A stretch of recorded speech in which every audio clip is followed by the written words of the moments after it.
Hurmatli talabalar, bugun sizlar bilan yana men Alijon Abduraufovich mexatronika fanidan tajriba mashg'uloti, demak signalizatsiya tizimini mikrokontroller Arduino Uno mikrokontrolleri yordamida boshqarish ko'rib chiqamiz. Buning uchun bizga kerak bo'ladigan kerakli jihozlar mana masalan mana bu yerdan oladigan bo'lsak, ulovchi kabellar, mikrokontroller Arduino Uno, mana keyin suv zaxirasi va tepasida nasos turibdi. Ulovchi demak port, mana kompyuterga ulash uchun, notebookga ulash uchun. Shundan so'ng yana bu yerda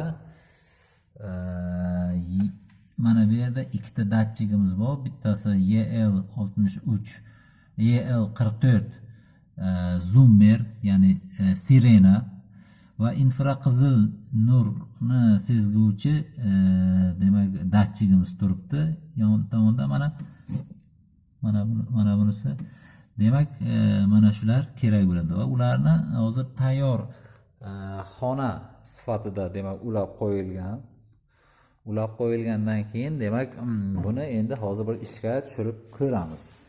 Kerakli sxemalarni kerakli joylarga kontaktlarini Arduinoga ulab ko'rdik. Mana endi hozir notebookga demak kabelni ulaymiz. Xo'sh, mana Arduino mikrokontrollerimiz ishga tushdi. Shundan so'ng ana endi signalizatsiya tizimi qachon ishlaydi? Qachonki xonada olov chiqsa yoki yorug'lik juda chaqnab ketsa agar, demak signalizatsiya tizimimiz ishga tushadi. Va buni mana bu yerda hozir guvohi bo'lasiz. Mana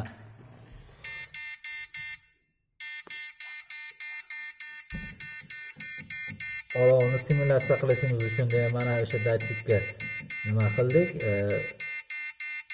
Mana o'chgandan keyin demak olov yorug'ligi hisobiga demak o'sha infraqizil datchigimiz nurni qabul qilib olib, demak Arduinoga beradi va Arduino yordamida kerakli ma'lumotni zoomerga beradi. Zoomer sirena, ya'ni signalizatsiya ishga tushib ketadi.